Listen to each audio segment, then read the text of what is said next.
So hey, what's up guys? Today I'm gonna do a small review and commentary on Ravenswatch and how it works on computer and on the Steam Deck. So right now I'm just checking that the settings in my computer are on high or the highest. In this case, you can see that it's very simple, just high, medium, and low. Everything else is very very simple. Let's just start with it again. These are just my first comment. As soon as I play the game, I start to see that it kind of looks a little bit like Diablo, I guess, at that type of games, like RPGs. I may lose a little bit on the genres here. I don't want to go very much theoretical on this, and rather what I feel about in the game. So as soon as I start playing, I realize that it's mostly ability based. Just like, for example, I played the Diablo 4 beta. I have some abilities. I can see that these ones are a lot easier. I love that I can move using WASD. I love it that I can actually use it, which makes it amazing, because that was one of my complaints of this type of games. I always like to be able to move using, like, I feel I have to control the movement of the character instead of just clicking around the screen like a crazy man. So that's fine. It feels a lot. I played around 5 matches if I remember correctly. You can see that it's mostly like a random generated map, kind of like, I guess, like a parametric dungeon. Think about it as a regular Minecraft. If you open a brand new game, you get a new seed, right? And in this game you can actually see the seed at the bottom, so it tells you about that. So you can see the cycle of day and night. It's pretty cool when it changes. It kind of goes it's noticeable. I like it. The abilities and the expansion of the game in terms of how deep your character can evolve, I believe it appears to be very good. I guess I'll have to check what happens when I have around 30 to 40 hours in the game, so I can tell you, like, oh, you know what, it's repeatable, or you know what, it's not repeatable. It's actually very good. It's enticing. I'm still haven't played with friends. I just did it this solo. I learned that I was teleporting to the store to check the store. So basically, I feel like it's an RPG with a dungeon crawler. And of course, not massive online multiplayer, but definitely a multiplayer experience. I guess solo, I mean, it's fun. The graphics are enticing. You can see that the game looks very nice. I like it. It has very nice, I believe this is cell shading. The graphics are okay. For this moment being, I was not tracking the FPS, and I'll explain to you that why later. I was having fun, like a lot of fun. Here you can see that I actually go into a dungeon that I'm not sure if it's randomly generated, but it's just basically a dungeon where you have like a big boss, and it'll give you like an extra, I guess, loot or an evolution of your skills or abilities. In this case, I believe I got a special skill. I opened the chest. You can see here, fat fingers. I got Black Lotus, and now we're gonna go and talk a little bit about performance. So the issue that I have with this game is that when I was playing it, it felt smooth. Like, I have no problems. I didn't feel any stutter, any jump in the frames. But for some reason, after playing the Diablo 4 beta, I mean, Diablo 4 is graphically more intensive and more demanding. So here you can see that this game is just consuming 40% of my graphics cards, which means 100% that I'm bottlenecked by the CPU. And as soon as we start looking at the cores, you can see that core number 1, which is the one that says, sorry, number 3, the one that says CPU 3, it's running at 72%, and it's stuck there 70, 72, 70, 75, which means this game right now is only using one thread, which is typically what I guess most of the gamer world, they call it the world thread. So only one thread is handling all the rendering for the game, which is causing to simply limit the actual FPS in total.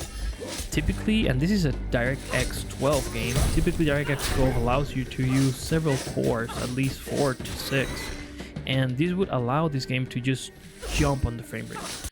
So after that, I got a little bit interested in what happens, how is it running on the Steam Deck, right? Like, if this is a performance in my computer, let's try on the Steam Deck. You can see there's a little error, DX12 error.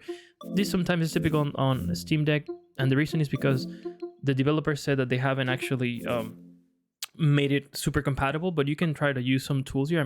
I'm showing you here, Proton Experimental, and this will allow you to run the game right straight away.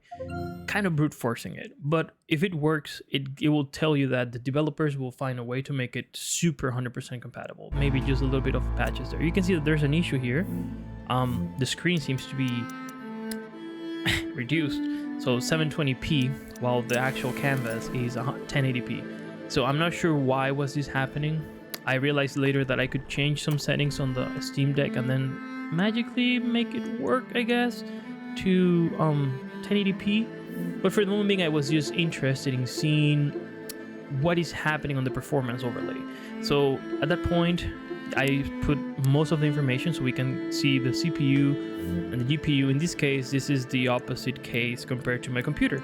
In this case, the GPU is completely bottom out, like 99%. Of course, the Steam Deck is running on high. It kind of can give more. Remember, if you put it on low, then you might get better results. But I'm playing it on high. The controller's adaptation feels amazing. Basically, same settings. I could put it on low, but I don't want to test it on low. I just want to test it on high, right? Like, this is what we were talking about. So after I enable some of the settings later on, you're gonna see that I'm gonna get a 1080p screen. But I just want you to see what happens here. So in this case, I guess the logic, because of the program experimental, I guess the logic on the threads works differently. But you can see that the world thread jumps from one thread to the other on the CPUs. See, 92%, you saw it there on red, and then jumps and jumps and jumps and jumps. So that is just interesting. The game felt okay. You can lock it at 40 FPS. You know what I mean? You can lock it at 40 frames. And you'll still get it like a very decent, portable handheld device, right? So, and this is on high. If I put it on medium or low, I mean, you could definitely get 60 frames. I could see that happen. So, from me, you can see that the adaptation is amazing. It's working as intended. I did not have to set any settings on the controller scheme, like it was just running right away. And you can see here when I put FSR, magically goes to 1080p.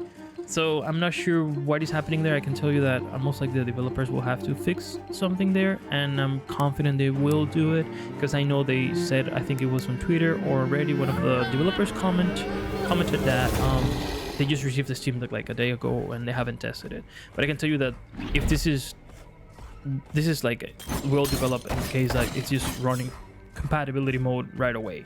So maybe it just needs probably like some functions, some lines of codes on their end, and then they will make it 100% compatible, like straight then on. So this is very good. I'm just gonna leave you here with some gameplay on the Steam Deck. The comments are, I like the game.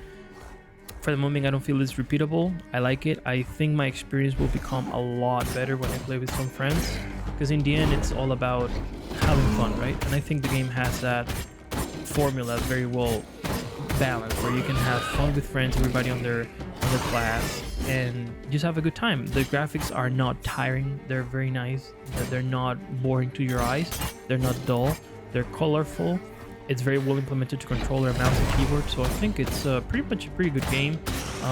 For the price that the game is set at, which is, I believe, is $17.99 American. I think I paid 22 or 23 Canadian. The game is simply outstanding. If you have 3 friends plus you, of course, so 4, that are willing to put $20 into this game, you could probably have maybe dozens of hours of fun playing each one with their own class and just having fun. So over here, I'm just trying to, see what's happening with the rendering. I'm not 100% sure what is the problem. Remember, I'm not using the Steam Deck. I'm not capturing the Steam Deck from my hand. I'm actually using a capture card, right? So the output is 1080p. This is not 720p. It's 1080p head on. So I will leave you to it. Enjoy the gameplay. Overall, I think it's a very good game.